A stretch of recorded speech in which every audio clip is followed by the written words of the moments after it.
어떻게 떡국 맛있게들 드셨습니까?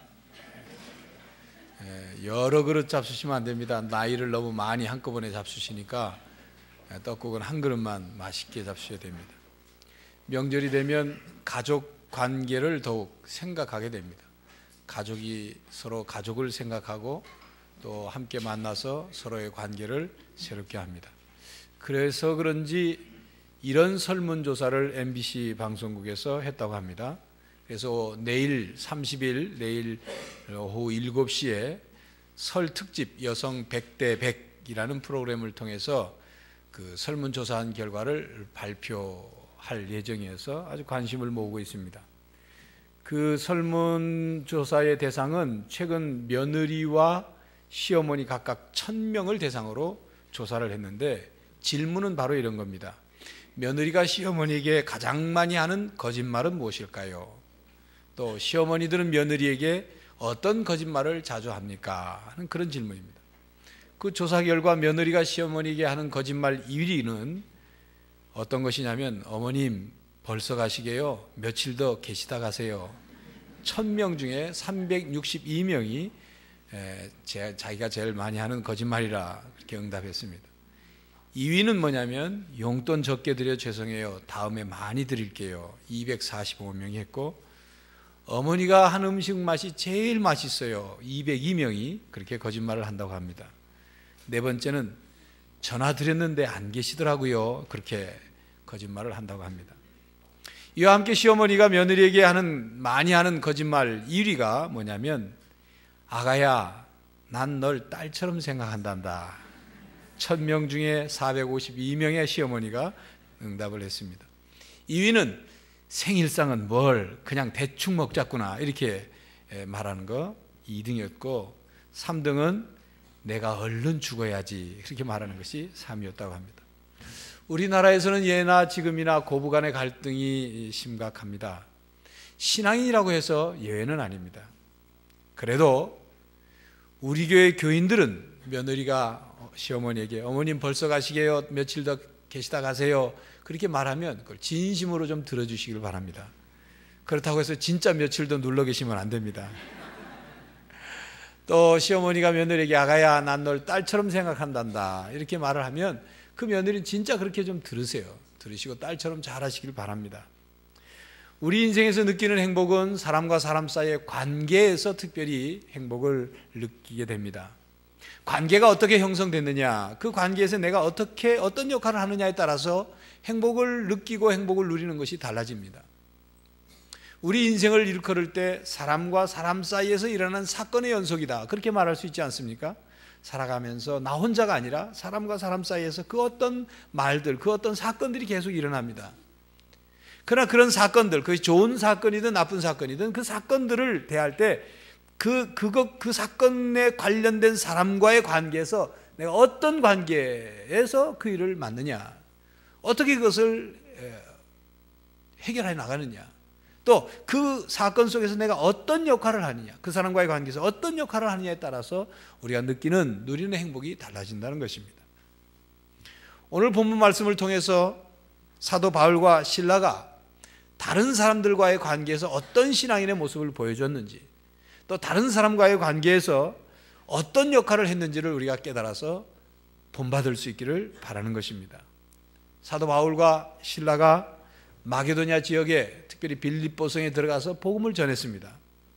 복음을 전하는 과정에 귀신 들린 여종에게서 귀신을 쫓아주었습니다. 그런데 그 귀신 들린 여종은 귀신의 힘을 빌어서 점을 치는 여종이었습니다. 그런데 그 점을 치게 되면 돈을 받게 되니까 그 여종의 주인은 그 여종을 데리고 돈벌이를 하고 있었던 것입니다. 그런데 여종에게서 귀신을 쫓아냈으니 여종이 점을 칠 수가 없고 점을 못 치니 돈이 벌려지지 않고 그러니 장사가 끊겼단 말이죠. 그래서 바울과 실라가 자기의 장사를 망쳐놨다고 생각하니까 억지 소리 억지 누명을 씌워가지고 고소를 하고 관원들과 이렇게 좀 작당을 해서 아주 몹시 심한 매를 때려서 깊은 감옥에다 가둬버렸습니다. 참으로 억울한 일이죠. 황당스러운 일이죠. 귀신을 쫓아준 일이 어찌 감옥에 갇히고 심한 매를 맞을 일이었습니까? 그 후에 본문 25절 26절에 보면 밤쯤 되어 바울과 실라가 기도하고 하나님을 찬미하며 죄수들이 듣더라. 이에 호련히 큰 지진이 나서 옥토가 움직이고 문이 곧다 열리며 모든 사람의 매인 것이 다 벗어지는지라. 그렇게 기록하고 있습니다. 억울하고 황당한 일을 겪은 상황에서 바울과 실라는 깊은 감옥에 갇혀 있으면서도 하나님께 기도했다. 하나님께 감사하고 찬미했다. 이렇게 말씀하고 있습니다. 기도하고 찬미하고 감사하고 있다 보니까 옥문이 열렸어요. 그를 묶고 있던 착고가 풀리고 모든 쇠사슬이 다 다른 죄수들 것까지도. 놀라운 일이 벌어진 거죠. 기적이 벌어진 겁니다. 그때 옥문을 지키고 있던 간수가 잠깐 자다가 깨어보니까 옥문이 다 활짝 열려 있는 걸 보고 이 죄수들이 다 도망갔구나 판단한 거예요.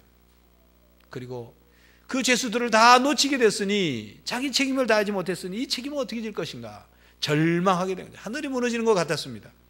그래서 칼을 빼서 자결하려고 했습니다. 그것을 본 바울이 크게 소리를 지릅니다. 여보시오 간수, 칼을 거두시오. 자결하지 마시오. 우리가 다 여기 있는데 왜 죽으려 하오?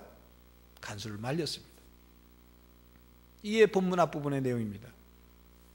본문에 등장하는 사람들, 즉 간수와 사도 바울과 실라, 이 사람들은 각각 자기 인생에 있어서 갑작스럽고도 황당한 당황스러운 일을 겪게 된 것입니다.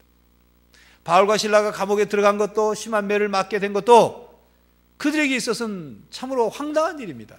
어이없는 일이에요. 답답한 일입니다. 간수도 자다가 깨어보니까 감옥문이 다 열렸어요. 자기가 감옥문을 열어준 것도 아니고 옥문 열쇠를 빼앗긴 것도 아닌데 다 열렸어요. 순간 볼 때 너무나 황당한 일이 벌어진 거예요. 절망스러운 일이 벌어진 거예요. 교회 여러분, 우리들도 이 간수나 바울과 실라처럼 우리가 살다 보면 전혀 예상치 못한 그런 당황스러운 일을 겪게 되는 것입니다. 고통스럽고 답답하고 어떻게 해야 될지 모를 그런 일들을 겪게 됩니다. 교회 여러분, 그때 여러분들은 어떻게 하십니까? 우리는 이 땅에 사는 사람들을 두 종류의 사람으로 나누어 볼 수 있습니다. 상류 인생과 하류 인생, 그렇게 나누는 그 구분이 아니라 영생이 있는 구원받은 사람과 영생을 받지 못한, 구원받지 못한 이 두 사람으로 나눠볼 수 있어요. 이 말을 다른 말로 설명하면 이 땅을 살지만 하나님의 나라의 백성이 된 그런 하나님의 사람들과 이 땅에 살면서 이 땅만이 전부로 살아가는 세상 사람, 이 두 종류의 사람으로 나눠볼 수 있습니다. 오늘 본문 말씀에서도 이 두 종류의 사람을 발견해 볼 수 있죠.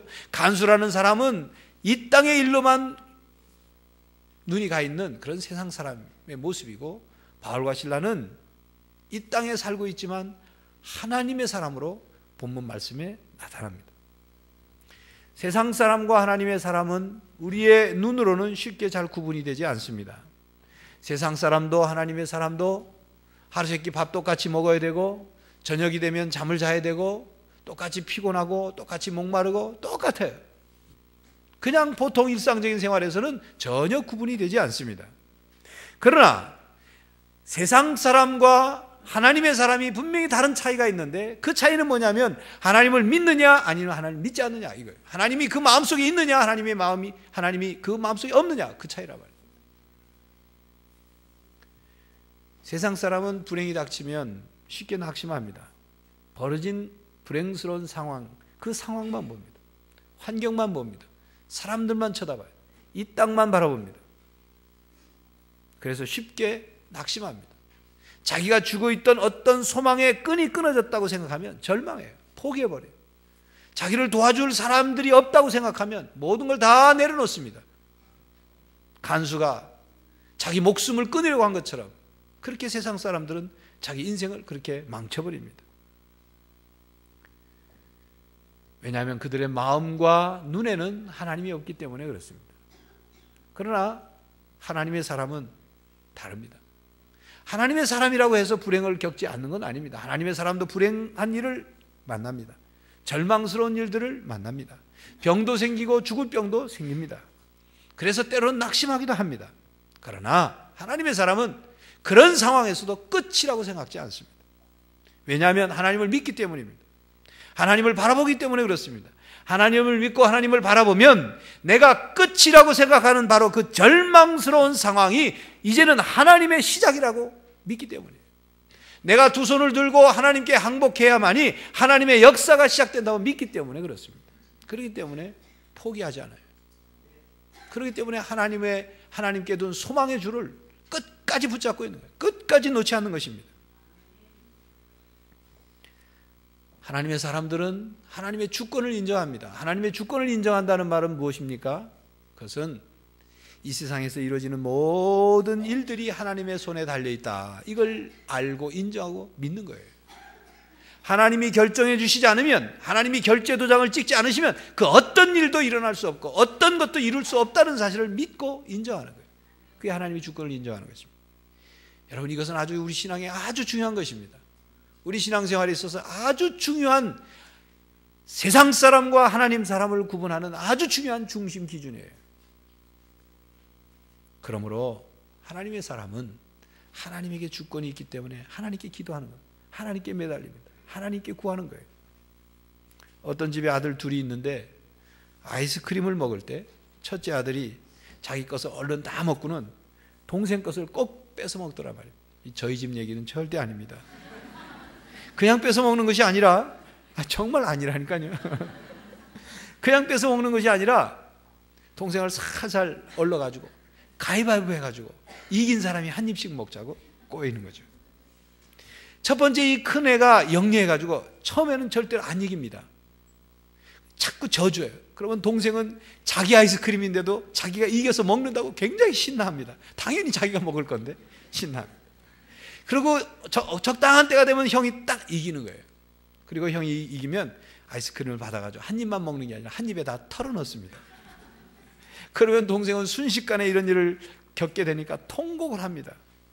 그런데 통곡을 할 때 꼭 안방을 향해서 통곡을 한다는 것입니다. 자기 아이스크림을 빼앗아 먹은 형을 향해서 통곡하는 게 아니라 부모가 있는 방향을 향해서 통곡한다는 거예요. 이 아이가 나이는 어리지만 하나 깨달은 게, 분명히 알고 있는 게 있는데 뭐냐면 형은 뺏어 먹을 능력은 있지만 회복시킬 능력은 없다고 판단한 것입니다. 그래서 부모에게 통곡하면 부모가 아이스크림을 새로 사줄 거라고 기대하고 통곡하는 거예요. 그렇습니다. 사람에게서 구하지 마십시오. 아버지가 계신 안방을 향해서 구해야 합니다. 우리의 모든 문제를 해결해 주실 하나님의 계신 곳을 향해서 기도해야 하는 것입니다. 그것이 바로 하나님의 사람이 해야 할 기도예요. 그것이 세상 사람과 하나님 사람을 구분짓는 아주 중요한 것입니다. 그러므로 하나님의 사람은 하나님께 기도합니다. 간수는 당황스럽고 절망스러운 상황을 만나자 모든 것을 포기해버렸습니다. 절망했습니다. 스스로 목숨을 끊으려고 했습니다. 이것이 세상 사람들의 사는 법입니다. 그러나 바울과 실라는 억울하고 고통스럽고 혼란스러운 상황 속에서도 간수처럼 포기하거나 절망하거나 자살하려고 하지 않았습니다.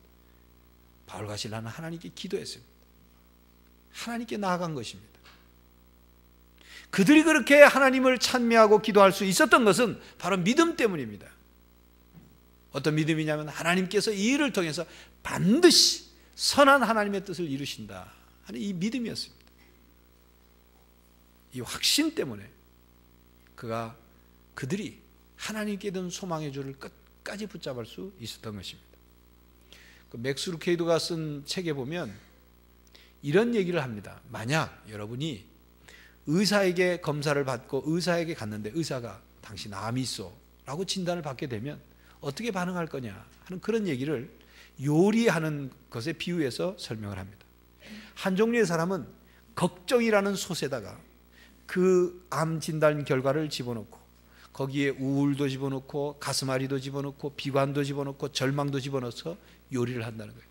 그리고 매일 떠먹는 거예요. 계속 우울도 떠먹고 가슴앓이도 떠먹고 비관도 떠먹고 절망도 떠먹으면서 그렇게 산다는 거죠.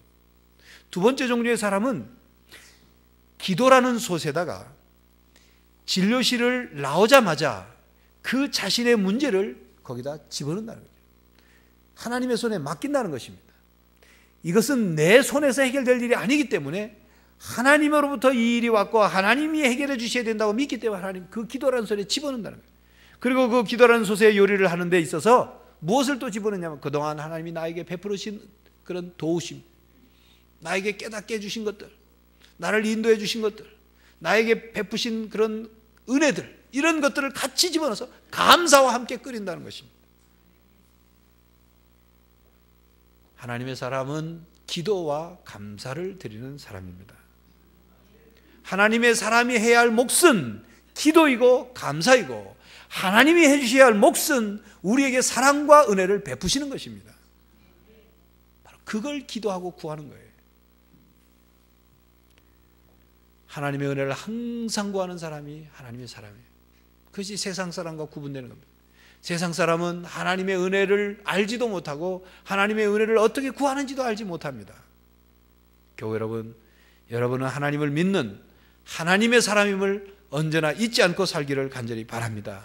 하나님께 소망을 두십시오. 하나님을 끝까지 붙잡으십시오. 하나님의 은혜를 믿고 구하십시오. 그리고 여러분이 하나님의 사람인 것을 다른 가족들이나 다른 친척들이나 다른 사람들에게 보여주십시오. 하나님의 사람으로 어떻게 살아가는지를 보여주십시오. 하나님의 사람들은 세상 사람들 가운데서 진리로 사는 법을 보여주는 사람들이에요. 영혼을 사는 영혼을 사는 법을 보여주는 거예요. 그리고 하나님의 사람이 어떻게 이 땅에 답답하고 어렵고 참 황당한 일을 겪으면서도, 고통스러운 일을 겪으면서도 어떻게 살아가는지를 보여주며 사는 것입니다. 바울과 실라가 억울하게 잡혀서 심하게 매를 맞고 기도와 감사를 드리면서도 옥문이 열렸는데 도망가지 않았습니다. 옥문이 열린 걸 보고 자결하려고 하는 간수를 살려줬죠. 죽지 말라고, 우리 도망 안 가다. 그랬더니 간수가 바울과 실라 앞에 무서워 떨면서 부복하였다 말씀은 기록하고 있어요. 부복했다는 말은 고개를 숙여 엎드렸다는 말이에요. 여러분 생각해 보십시오. 세상에 어디 감옥에서 간수가 죄수에게 고개를 숙여 엎드립니까? 어찌 그런 일이 있을 수 있습니까? 왜 그런 일이 일어났습니까? 그리고 본문 말씀 30절에 보니까 간수가 바울과 실라를 데리고 나가서 선생들아, 내가 어떻게 하여 구원을 얻으리까? 이렇게 물었어요. 이 말은 선생님들, 죄수를 죄수라 부르지 않고 선생님들, 내가 당신들이 믿는 그 하나님을 믿고 싶소. 당신들을 보아하니까 그 매맞고 깊은 감옥에서 기도하며 찬미하며 그렇게 마음의 평안을, 기쁨을 유지하는 것을 보니 나도 그 하나님 믿고 싶소. 나도 구원받고 싶소. 그 말이에요. 사도 바울은 그 간수에게 간결하고 분명하게 말합니다. 주 예수를 믿으라. 그러면 너와 내 집이 구원을 얻으리라. 그 말씀을 듣고, 예수님의 말씀을 듣고 간수와 그 가족들은 구원을 받았어요. 세례를 받았습니다. 그리고 간수는 바울과 실라가 맞은 상처를 씻어주고 치료를 해줬습니다. 집에 올라가서 음식을 차려줬습니다. 여러분, 이게 있을 수 있는 일입니까? 간수가 자기 그 죄수를 자기 집으로 데려가서 복음을 듣고 세례를 받고 상처를 치료하고 음식을 대접하고 극진히 위하는 것, 그것이 어찌 있을 수 있는 일입니까? 완전히 입장이 바뀐 것입니다. 누가 죄수인지 누가 간수인지를 구분할 수 없을 정도로 입장이 바뀌었습니다. 위치가 바뀌었습니다. 관계 위치가 바뀐 것입니다. 성경에 보면 이런 경우들이 종종 나타납니다. 예수님께서 빌라도에게 신문을 받을 때, 빌라도는 통치자요 신문자요 재판관이에요. 예수님은 죄수로 서 있습니다. 그런데 빌라도가 신문하는 과정에서 예수님께 묻습니다. 진리가 무엇이냐 물어요. 예수님은 권위 있는 자로 서 있고, 그리고 빌라도는 예수님께 구도자처럼 진리가 무엇이냐고 묻고 있습니다. 죄수와 통치자가 바뀐 거죠. 관계 위치가 바뀐 것입니다. 교회 여러분, 보이는 것만이 전부가 아닙니다. 우리가 다른 사람들에게 외모로, 겉모양으로 보이는 것, 그것만이 전부가 아니에요. 이 세상에는 보이지 않는 것이, 진짜인 것이 더 많아요. 하나님께서 함께 하시면 이런 일이 생기는 겁니다. 죄수이지만 간수로부터 죄수 아닌 모습으로 관계가 형성이 되는 거예요. 하나님이 함께 하시면 부자가 가난한 자 앞에서 더 가난한 모습이 되기도 하고, 가난하지만 부자 앞에서 부유한 모습으로 되는 겁니다. 하나님이 함께 하시면 힘센 사람이 힘이 약한 사람 앞에서 벌벌 떨게 되는 일도 생기고, 종이지만 진정한 자유자가 되기도 하고, 하나님이 없으면 주인이지만 모든 걸 다 소유했지만 노예처럼 살아가는 것입니다. 왜 그렇습니까? 이런 사실을 사도 바울은 고린도후서 4장 7절에 이렇게 말합니다. 자신은 질그릇같이 연약한 존재지만 자기 안에 보배이신 예수 그리스도가 있기 때문에 자신은 여러 가지 환난을 당해도 곤경에 빠지지 않고, 난처한 일을 당해도 절망에 빠지지 않고, 박해를 당해도 버림을 받지 않고, 거꾸림을 당해도 망하지 않는다고 말씀하고 있습니다.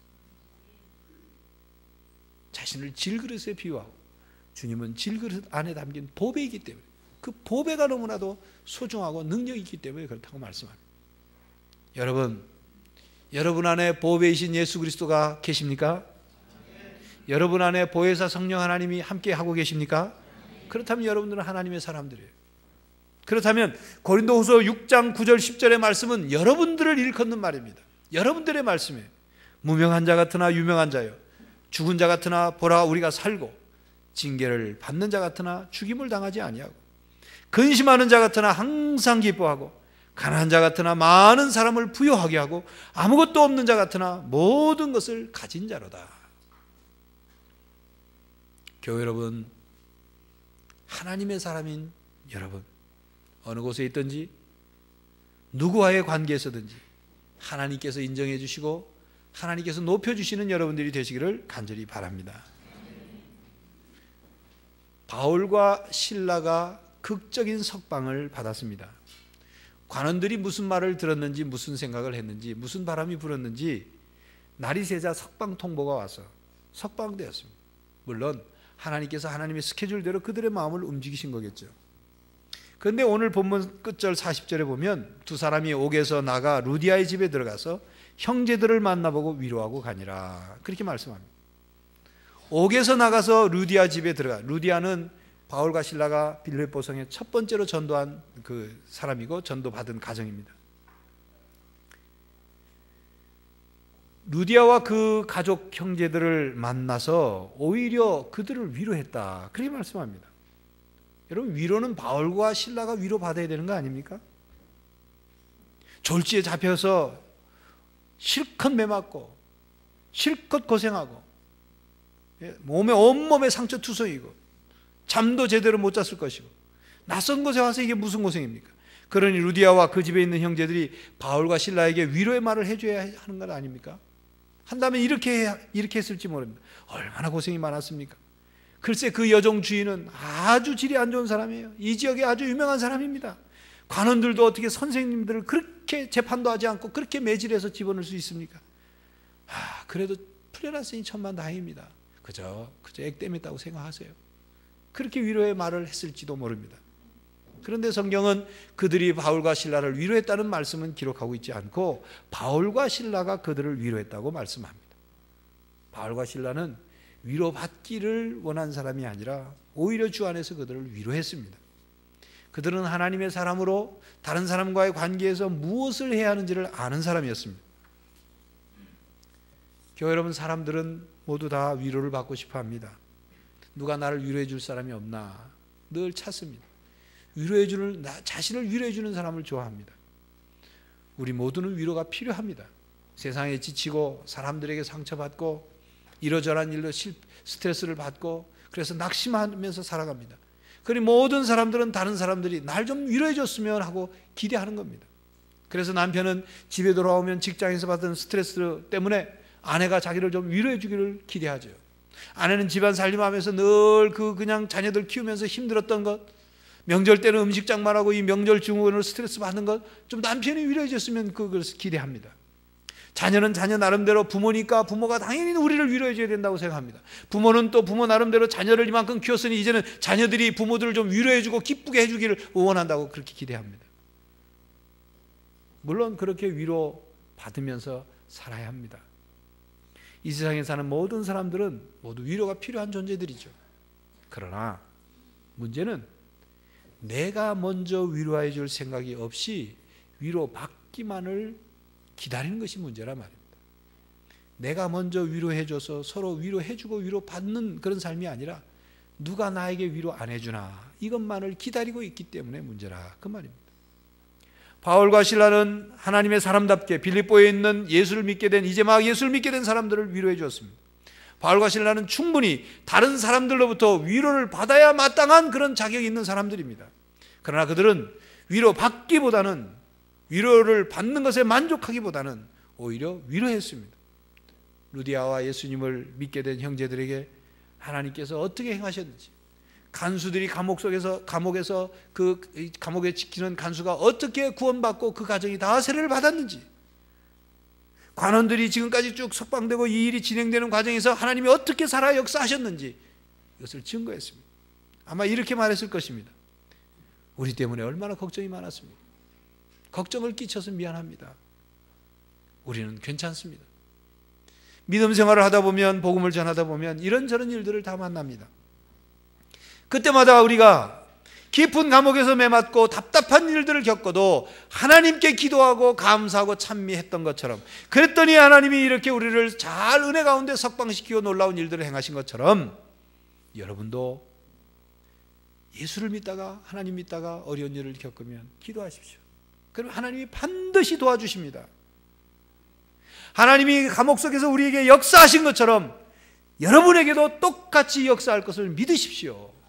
그걸로 위로받으십시오. 그렇게 위로했을 것입니다. 바로가 신라는 오히려 그들을 위로했습니다. 교회 여러분, 평화의 기도라는 성가곡을 아시죠? 주여 나를 평화의 도구로 써주소서. 그 성가곡한 그 중에 위로받기보다는 위로하며, 위로받기보다는 위로하며, 그게 하나님의 사람이에요. 교회 여러분, 다른 사람들에게 먼저 위로받기보다 먼저 위로해주는 여러분들이 되시기를 바랍니다. 이번 명절에는 특별히 가족들을, 오랜만에 모인 가족들, 친척들에게 위로해주고 격려해주는 그런 성도들이 되시기를 간절히 바랍니다. 그리고 자신이 위로받고 싶을 때 누가 나를 위로 안 해주나 기다리지 말고 하나님으로부터 위로를 받으십시오. 하나님께 위로를 구하십시오. 하나님께서는 반드시 우리를 위로해 주십니다. 반드시 위로해 주십니다. 무엇보다도 우리에게 있어서 가장 귀중한 위로는, 사람이 해주는 위로도 중요하지만 하나님께서 우리에게 위로해 주실 때 그거는 그 무엇과도 비교할 수가 없는 것입니다.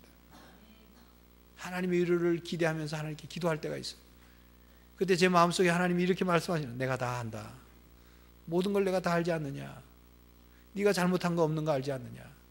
그러나 참아라. 그게 십자가다. 내가 천국에서 나중에 다 계산해 주마. 내가 다 아니, 내가 알아준다는데 그게 더 이상 뭐가 필요하냐. 그렇게 말씀하시는 것 같아요. 성경 말씀을 읽는 중에 하나님의 말씀을 통해서 하나님이 위로하시는 말씀을 주십니다. 설교를 들을 때나 아니면 그 어떤 사건과 사람을 통해 그들이 나를 위로해 주려고 해서가 아니라 믿음의 눈을 떠서 보면 하나님이 이 일을 통해서 나를 위로해 주시는구나. 그걸 느끼게 돼요. 경험하게 됩니다. 그 위로는 그 무엇과도 바꿀 수가 없는 것입니다. 교회 여러분, 하나님의 위로를 받으시며 사는 성도들이 되시기를 바랍니다. 그 위로의 힘으로 다른 사람들을 위로해 주는 성도들이 되시기를 바랍니다. 명절 때가 돼서 부모님께 가게 되면 저희 어머님은 항상 명절 끝에 이제 저희가 다시 집으로 돌아오려고 하면 아침부터 바빠요. 막 비닐봉지를 들고 박스를 들고 왔다 갔다 하시고. 뭐 하시는 거 알죠? 식혜 싸야 되고, 겨울 설날 같으면 떡국떡 싸주고 비닐봉지에다가, 또 이쪽에 뭐 동그랑땡 한 것도 싸주시고, 또 반찬 먹다가 제가 겉절이를 좋아하는데 겉절이 맛있다고 그러면 또 그것도 싸주시고, 또 집사람한테 물어가지고 고추장 있냐 된장 남았냐 물어보셔가지고 항아리 찾아가지고 싸주시니, 들고 간 것보다 받아오는 게 더 많아요. 그래서 더 명절에는 부모님 생각이 나고 또 가족 생각이 더 나는 것, 그런 것 아니겠습니까? 그런데 여러분, 이번 명절에는 자녀들을 그렇게 싸서 보내는 부모거나 또 그것을 받아가는 자녀들, 음식만 받아가지 마시고, 음식만 싸가지 마시고 믿음을 함께 싸가지고 가시길 바랍니다. 하나님의 사람으로서 하나님을 향한 이 아주 흔들림 없는 이 믿음 가지고 가정으로 가고, 이 믿음 가정으로 삶의 터전으로 돌아가서 하나님이 우리와 함께 하시면 비록 우리의 모습은 초라하고 가난해도 우리의 삶의 내용을 하나님이 바꿔놓으실 수 있는 거예요. 다른 사람들을 위로하며 사는 그런 사람이 될 수 있는 것입니다. 하나님의 사람으로 이 땅을 살아가는 성도들이 되시기를 간절히 바랍니다. 기도하겠습니다. 하나님, 우리를 새롭게 하여 주시옵소서. 우리 마음속에 보배이신 주님께서 늘 함께 하시고 보혜사 성령 하나님이 충만히 역사하셔서 하나님의 사람으로 이 땅을 살아가게 하시고 우리 삶에 닥친 여러 가지 일들, 사람과 사람 사이 관계에서 일어난 많은 일들 속에서 하나님의 사람으로 모든 일들을 분별하며 해결하며 믿음으로 이겨나가게 하여 주시옵시고, 그래서 우리의 삶의 모습이, 관계 위치가 바뀌어지게 하시고 위로받기보다 위로하며 사는 성도들이 되게 하여 주시옵소서. 예수 그리스도의 이름으로 기도하옵나이다. 아멘. 하나님이 감옥 속에서 우리에게 역사하신 것처럼 여러분에게도 똑같이 역사할 것을 믿으십시오. 그걸로 위로받으십시오. 그렇게 위로했을 것입니다. 바울과 실라는 오히려 그들을 위로했습니다. 교회 여러분, 평화의 기도라는 성가곡을 아시죠? 주여 나를 평화의 도구로 써주소서. 그 성가곡한 그 중간, 위로받기보다는 위로하며, 위로받기보다는 위로하며, 그게 하나님의 사람이에요. 교회 여러분, 다른 사람들에게 먼저 위로받기보다 먼저 위로해주는 여러분들이 되시기를 바랍니다. 이번 명절에는 특별히 가족들을, 오랜만에 모인 가족들, 친척들에게 위로해주고 격려해주는 그런 성도들이 되시기를 간절히 바랍니다. 그리고 자신이 위로받고 싶을 때 누가 나를 위로 안 해주나 기다리지 말고 하나님으로부터 위로를 받으십시오. 하나님께 위로를 구하십시오. 하나님께서는 반드시 우리를 위로해 주십니다. 반드시 위로해 주십니다. 무엇보다도 우리에게 있어서 가장 귀중한 위로는 사람이 해주는 위로도 중요하지만 하나님께서 우리에게 위로해 주실 때 그거는 그 무엇과도 비교할 수가 없는 것입니다. 하나님의 위로를 기대하면서 하나님께 기도할 때가 있어요. 그때 제 마음속에 하나님이 이렇게 말씀하시는, 내가 다 안다. 모든 걸 내가 다 알지 않느냐. 네가 잘못한 거 없는 거 알지 않느냐. 그러나 참아라. 그게 십자가다. 내가 천국에서 나중에 다 계산해 주마. 내가 다 아니, 내가 알아준다는데 그게 더 이상 뭐가 필요하냐. 그렇게 말씀하시는 것 같아요. 성경 말씀을 읽는 중에 하나님의 말씀을 통해서 하나님이 위로하시는 말씀을 주십니다. 설교를 들을 때나 아니면 그 어떤 사건과 사람을 통해 그들이 나를 위로해 주려고 해서가 아니라 믿음의 눈을 떠서 보면 하나님이, 하나님이 이 일을 통해서 나를 위로해 주시는구나. 그걸 느끼게 돼요. 경험하게 됩니다. 그 위로는 그 무엇과도 바꿀 수가 없는 것입니다. 교회 여러분, 하나님의 위로를 받으시며 사는 성도들이 되시기를 바랍니다. 그 위로의 힘으로 다른 사람들을 위로해 주는 성도들이 되시기를 바랍니다.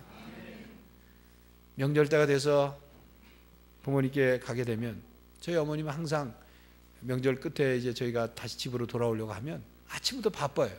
막 비닐봉지를 들고 박스를 들고 왔다 갔다 하시고, 뭐 하시는 거 알죠? 식혜 싸야 되고, 겨울 설날 같으면 떡국떡 싸주고 비닐봉지에다가, 또 이쪽에 뭐 동그랑땡 한 것도 싸주시고, 또 반찬 먹다가 제가 겉절이를 좋아하는데 겉절이 맛있다고 그러면 또 그것도 싸주시고, 또 집사람한테 물어가지고 고추장 있냐 된장 남았냐 물어보셔가지고 항아리 찾아가지고 싸주시니, 들고 간 것보다 받아오는 게 더 많아요. 그래서 더 명절에는 부모님 생각이 나고 또 가족 생각이 더 나는 것, 그런 건 아니겠습니까? 그런데 여러분, 이번 명절에는 자녀들을 그렇게 싸서 보내는 부모거나 또 그것을 받아가는 자녀들, 음식만 받아가지 마시고 음식만 싸가지 마시고 믿음을 함께 싸가지고 가시길 바랍니다. 하나님의 사람으로서 하나님을 향한 이 아주 흔들림 없는 이 믿음 가지고 가정으로 가고 이 믿음 가정으로 삶의 터전으로 돌아가서 하나님이 우리와 함께 하시면 비록 우리의 모습은 초라하고 가난해도 우리의 삶의 내용을 하나님이 바꿔놓으실 수 있는 거예요. 다른 사람들을 위로하며 사는 그런 사람이 될 수 있는 것입니다. 하나님의 사람으로 이 땅을 살아가는 성도들이 되시기를 간절히 바랍니다. 기도하겠습니다. 하나님, 우리를 새롭게 하여 주시옵소서. 우리 마음속에 보배이신 주님께서 늘 함께 하시고 보혜사 성령 하나님이 충만히 역사하셔서 하나님의 사람으로 이 땅을 살아가게 하시고 우리 삶에 닥친 여러 가지 일들, 사람과 사람 사이 관계에서 일어난 많은 일들 속에서 하나님의 사람으로